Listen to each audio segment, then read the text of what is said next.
probably 12 or 13, and she said, he thinks you're cute. And I thought, gross.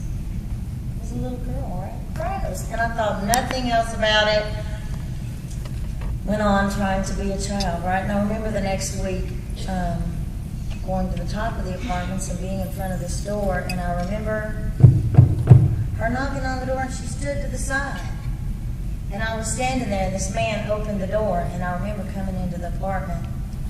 And I can tell you, I can picture it today, and I can tell you everything about that apartment. I can remember where I was standing, what the comforter looks like, and then I remember my mother injecting me with a needle. And then that point on, I remember not being scared anymore. I had found my mother's love, and it took my fear away. And I didn't have to feel the pain anymore of my grandfather, of my mother, of anything that I had been through. And so from then on, I ended up staying with this drug dealer for about 6 or 7 years, and he kept me and put my mother out, of course. And I remember he used to beat me, and he used to lock me in closets, and I said, well, I'm leaving. I'm sick of this, and I'm leaving. Mind you, I don't have any family. My grandmother's dead. My mother's a drug addict, and I don't have anybody. So I left. And I ended up on the streets, and I remember, and you have to remember, I also have a drug habit because he's been feeding me these drugs for these 6 years in this apartment. And also trading my body to drug dealers to get more drugs. So I ended up on Dickerson Road, and I remember walking down Dickerson Road, and I have to tell you that all I ever wanted was to be loved and to have a family, right? That's all I ever wanted. And I met this man, and he had a wife, and there was a lot of girls. He actually had a trailer park, and it was like a family. And they invited me in, and they gave me some clothes, and the girls were all really nice, and I was like, wow. And he told me to call him Dad, and his wife was Mom, and it was really great.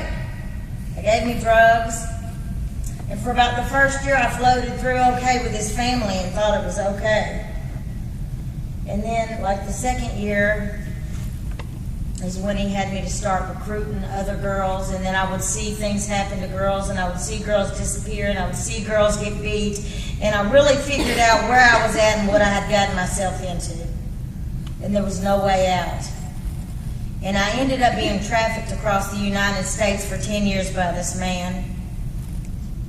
I cannot tell you what it feels like to pull up in a strange city and someone tell you to get out, and you have to walk down the street and get in a car with a stranger and do what you have to do because you have to have this money. You can't come back in without it because you know what will happen if you do. And that's the worst feeling in the world.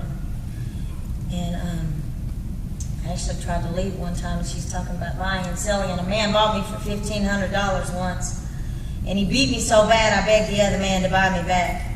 The pimp I'd been with for 10 years, and he did. He put me in a car, and he took me all the way to Wisconsin, and made me work the streets for a week straight.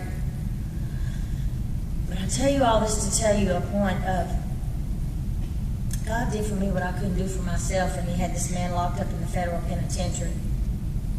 And then so, I remember being on the side of Murfreesboro Road one day, sitting up in the trees, and the feds had him, and I was out there, and I'm high, of course, because I have to keep doing this just to go on, just to stop the pain. And I remember, I have to tell you, no one ever told Shana about God. No one ever sent me to Sunday school. No one ever told me that Jesus loved me. I remember going to jail one time and a lady telling me, do you know the Lord's Prayer? And I said, what is that? And I remember her teaching me that. And I was sitting up on that hill, and I remember it was a tree there, and I was like, you are a God. I need you to save me. Just save me. And that's the day that he did, because see, he got me arrested that day. There was a public defender, and I said, I need help. I need to go to the Magdalene program. And he said, well, I'll see what I can do, but you're going to have to wait in jail. And you know what is pretty sad is that was okay with me, because in jail, no one was going to rape me, no one was going to make me work the streets, and I could lay down. And so I was okay with being in jail, and that's sad but true. And he said, well, I might be able to get you into another program sooner than that, because because you know they have a long waiting list, 150 women. I said, no, I don't care how long I have to wait, that's where I want to go. God was telling me in my heart that that's where I needed to be. I didn't know that then, but I can tell you that today. I ended up waiting in jail for about 3 months, and I remember the day that Magdalene House picked me up. And I was scared to death. And I actually have Trust No One tattooed across my chest. And I really didn't know what was going to happen and if I was going to stay or if I was going to leave. I know I wanted to live. I thought I wanted to die, but I just didn't know how to live, right? I didn't want to die, I just didn't know how to live, and I needed someone to teach me. So I went into Magdalene House, and it's a 2-year program. And the director said, if you'll give me this much, I'll do the rest.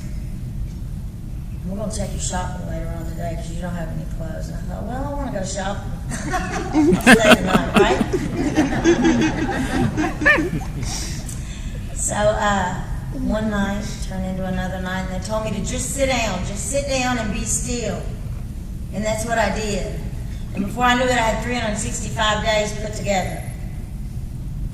But I was in pain. And I didn't know how to deal with my pain. There was a little girl named Shana inside of me who was hurting, and I didn't know how to love Shana, and I didn't know how to help her to stop hurting. But Magdalene knew how to help me, and they took and sent me to the sexual assault center, and that's where my healing really began.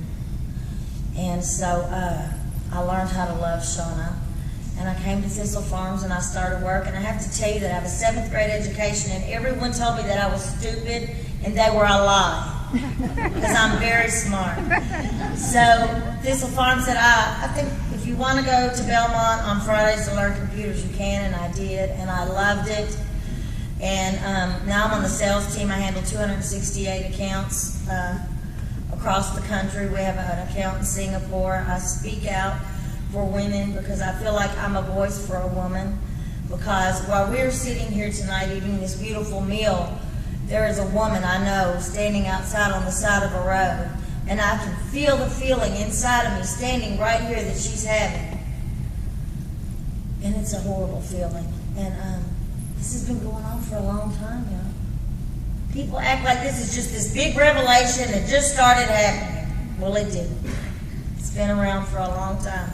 And I'm just glad that I'm here tonight and able to stand up here and I'm able to tell you my story.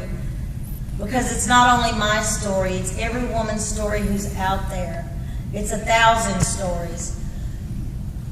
And that's why when I started speaking, I told you that ending up to this point tonight, standing right here, everything that I told you makes sense to me today.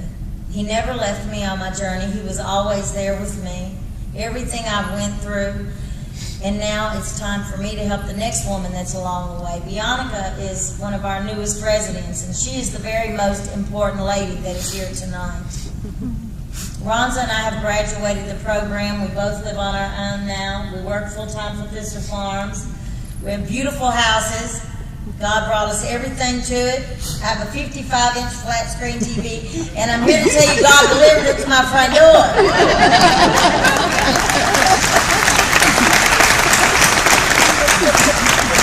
So I'm really excited to be a part of Rest Stop Ministries, and I saw one of the ladies tonight. She's like, wow, because I've been seeing these ladies' faces for how long now? Over a period of time, coming to Thistle Farms, learning about the program, and to see it to get to this point, I'm just so excited because there's only one Magdalene House. There's only 28 women can be there at a time. Do you know how many women are on the streets? There's 150 women on a waiting list, and there's no programs for women like us.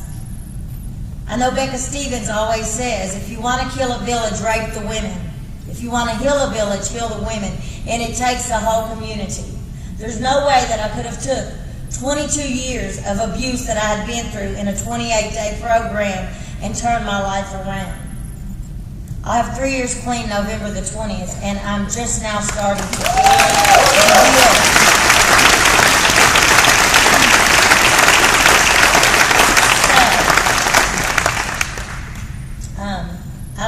what your part is in being here tonight, but I know that you have a part in it because you're here and you're listening to me. My part is to get up here and speak to you. Ron's part is to sell a lip balm that's going to help a woman get on a bus and go to the doctor tomorrow, and 20% of it's going to go to Rest Stop Ministries, and there's a beautiful vision for that. So I just ask you to look inside yourself and see where you fit into this picture at. And I thank you all for having me here tonight. And God bless you, and God bless Rest Stop Ministries, and God bless the woman that's on the street tonight.